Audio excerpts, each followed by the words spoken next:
tsoronka, fatanka, tsammaninka duka ibada ne. Karka juyar da su ma wani koma bayan Allah. Duk sharrin mutum ba abin da zai kulla ya cin maka in ba da izinin Allah ba. Kullan yusibana illa ma kataballahu lana.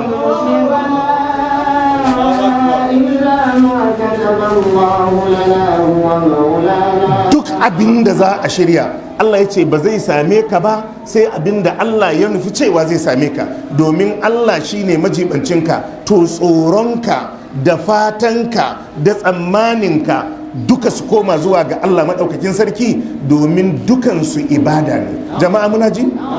Kaɗaita Allah da bauta, ka riƙe tauhidinka, ka riƙe imaninka. Imani yana ƙaruwa, imani yana raguwa. Annabi ya ce imani yana tsufa yadda riga take tsufa. Annabi ya ce ku dinga jaddada imaninku. Jama'a mun fahimta? Ka tsaya akan turba ta sunnar manzon Allah sallallahu alaihi wa alihi wa sallam bisa fahimtar magabata na kwarai, karka bauɗe. Annabi ya ce iyakar jama'ar da za su tsira a ranar alkiyama su ne wadda suka tsaya akan abin da na tsaya a kai yau ni da sahabbaina. Jama'a mun fahimta? Karka kauce ma wannan hanya. Wannan ya zama shine manhajinka. Ka dage da ibada, ka dage da ibada. Duk farilla da Allah ya ɗora a kanka, ka tsaya ka tabbatar ka sauke wannan wajibi da Allah maɗaukakin sarki ya ɗora a kanka. Ka dage da aikata sunnoni da mustahabbai. Duka wannan dabara ne, shiri ne na haɗuwa da Allah subhanahu wa ta'ala. Ka kyautata mu'amalarka da bayin Allah. Annabi ya ce innama bu'ithu li'utammima makarimal akhlaq. An aiko ni ne na cikita kyawawan ɗabi'u.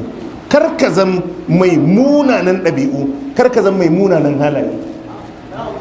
Wajen alaƙa da mutane, mafi tsadan abin da za ka kiyaye a wajen alaƙa da mutane shine hakkokin mutane da yake tsakaninka da su. Hakkokin mutane, hakkokin mutane da yake tsakaninka da su. Wani zai sayi kayan shan ruwa ya ajiye a zo a sha ruwa, sai ka samu kuma leburorinsa bai biya su hakkinsu ba. Kaga ai ya bude kofa ta can ya rufe ta can. A wajen mu'amala da mutane, abu na farko da za ka tsare shine hakkokin mutane a kanka.